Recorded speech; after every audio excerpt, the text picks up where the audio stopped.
Hello mga ka-Ilocano farmer. Welcome po muli sa aking channel. Ang vlog natin ngayon ay i-update ko kayo sa mga aking mga alaga sa bahay namin guys. Kung kumusta na yung mga alaga natin. Sa mga bago lang po sa aking channel, sana po ay mag-subscribe po kayo. Sa aking mga subscriber, maraming salamat po guys sa suporta. Hello guys, update sa ating farm. Ito pinagsama ko na si Bruno at saka si Bruna. Yung kakatil natin na binili guys. Ito na yon. Ibaban na natin sila guys bago natin sila i-breed.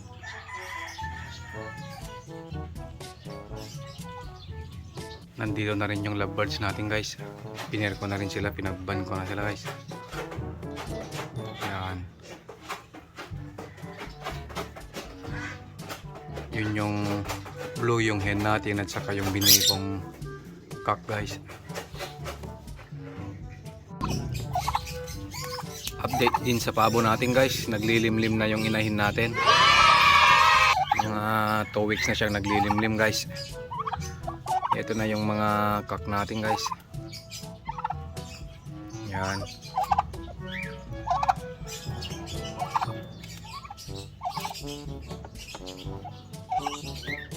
Update din sa kambing natin guys. Yung nanganak.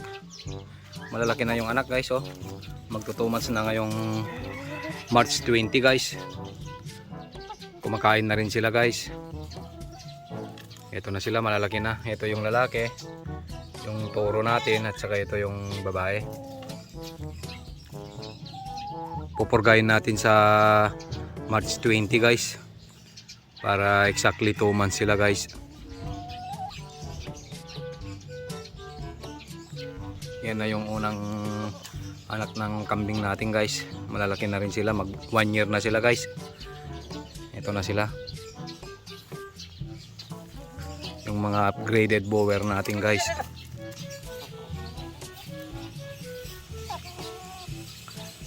Malalaki na sila guys, pwede na silang breed.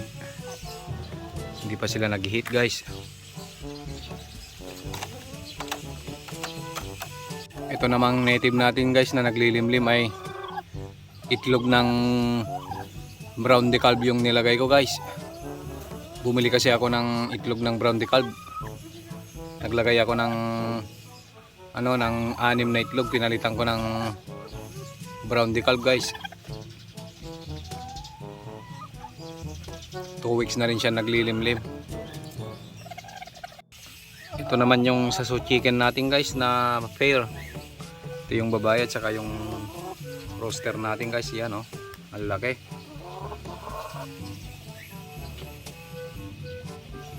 Wala pa silang itlog guys.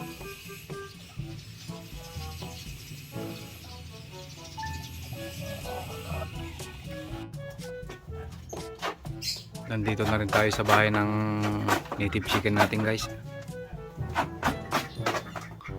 Bagong gawa lang to guys. Pre-arrange ko na sila guys.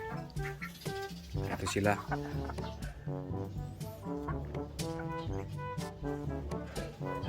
Bale 6 na hen, native chicken pure. At saka isang roaster yung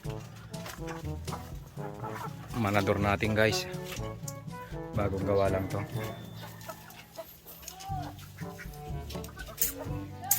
Kinalat nila yung guys oh, yung dayami, yung ginawa kong paitlogan nila. Dito naman sa kabila guys. Ito naman yung mga pato natin guys oh, itlog. Daming itlog nila guys oh. 3, 6, 9, 12 na to guys. Peking duck at saka itik guys. Dito naman sa kabila yun.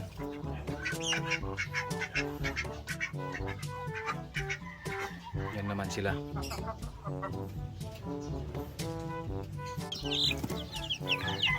At saka meron din tayong mga chicks dito guys. 45 days.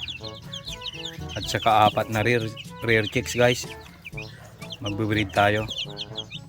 Baka sakaling mapalaki natin sila at mapaitlog guys. saka 3 native na sisiw ng ating guys, yung napisa sa incubator natin guys. Ito sila guys.